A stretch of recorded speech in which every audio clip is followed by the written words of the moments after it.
கழகம் மாநாடு நடைபெற்ற முடிந்த கையோடு விஜய் அடுத்தடுத்து தீவிர நடவடிக்கைகள்ல ஈடுபட்டு இருக்கிறார் அப்படின்னே சொல்லலாம்.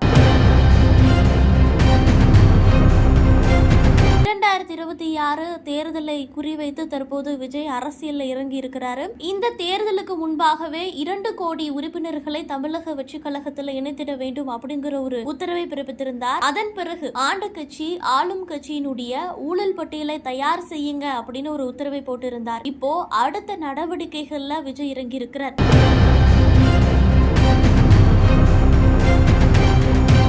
நடிகர் விஜய் தமிழக வெற்றி கழகம் என்ற புதிய கட்சி தொடங்கியதிலிருந்தே அந்த கட்சி எந்த கொள்கையை முன்னிறுத்த போகிறது, யாரை எதிர்த்து அரசியல் செய்ய போகிறார் என்ற கேள்விகள் எல்லாம் எழுந்தது. கொடி அறிமுகம் செய்தது, பாடல் வெளியிட்டது, அவ்வப்போது அறிக்கைகள் வெளியிடுவது என இருந்தாலும் கொள்கை அரசியல் எதிரி யார் என்பது குறித்து அவர் விளக்கமளிக்காமல் இருந்து வந்தார். அதன் பிறகு அக்டோபர் 27 கட்சியினுடைய முதல் மாநில மாநாடு நடைபெற்றது. அந்த மாநாட்டில் கொள்கைகளை அறிவித்திருந்தார். திராவிடமும் தமிழ் தேசியமும் இரு கண்கள் என பேசியிருந்தார். மதசார்பற்ற சமூக நீதியை வலியுறுத்தும் கட்சியாக தமிழக வெற்றி கழகம் செயல்படும் என அறிவித்திருந்தார். தமிழ்நாட்டில் திமுகவை எதிர்த்து அரசியல் செய்ய போவதை உறுதி செய்திருந்தார். பாஜகவையும் அவர் மறைமுகமாக விமர்சனம் செய்திருந்தார். மாநாட்டுக்கு மக்கள் திரண்டு வந்து ஆதரவு அளித்ததும் மாநாட்டில் விஜய் பேசியதை ஒட்டி உருவான விவாதங்களும் தமிழக அரசியல் அரங்கில் தமிழக வெற்றி கழகம் ஆரம்பத்திலேயே கவனம் பெற்றுள்ளதை நிரூபித்திருக்கு அப்படின்னு சொல்லலாம்.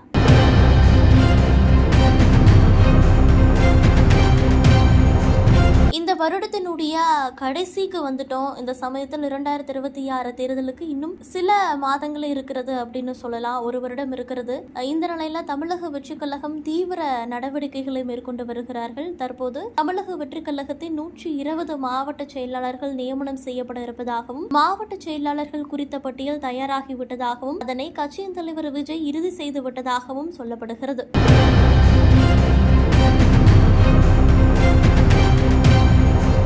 தற்போது விஜய் அடுத்த கட்டமாக தன்னுடைய கட்சியின் மாவட்ட செயலாளர்களை நியமனம் செய்ய இந்த முடிவு செய்துவிட்டதாக சொல்லப்படுகிறது. தமிழக வெற்றி கழகத்தின் 120 மாவட்ட செயலாளர்கள் குறித்த ஆலோசனையை விஜய் மற்றும் ரிஷி ஆனந்த் செய்ததாகவும் விரைவில் மாவட்ட செயலாளர்களினுடைய பெயர்கள் அறிவிக்கப்படும் எனவும் சொல்லப்படுகிறது. இவர்களை எப்படி தேர்வு செய்தார்கள் அப்படிங்கறத பற்றி பார்க்கிறப்போ பெரும்பாலும் விஜய் ரசிகர்கள் மன்றத்தின் நிர்வாகிகளாக இருந்திருக்கிறார்கள். அவர்கள்தான் தற்போது மாவட்ட செயலாளர்களாக நியமனம் செய்யப்பட இருப்பதாகவும் ஏற்கனவே அவர்களிடம் நேர்காணல் எல்லாம் எடுத்து இந்தந்த மாவட்டத்திற்கு யார் யார் செயலாளர்கள் என்பது குறித்த முடிவை விஜய் எடுத்து விட்டதாக சொல்லப்படுகிறது. இது டிசம்பர் முதல் வாரத்தில் இது குறித்து அதிகாரப்பூர்வ அறிவிப்பு வெளியாகும் எனவும் தற்போது ஒரு தகவல் கிடைத்திருக்கிறது.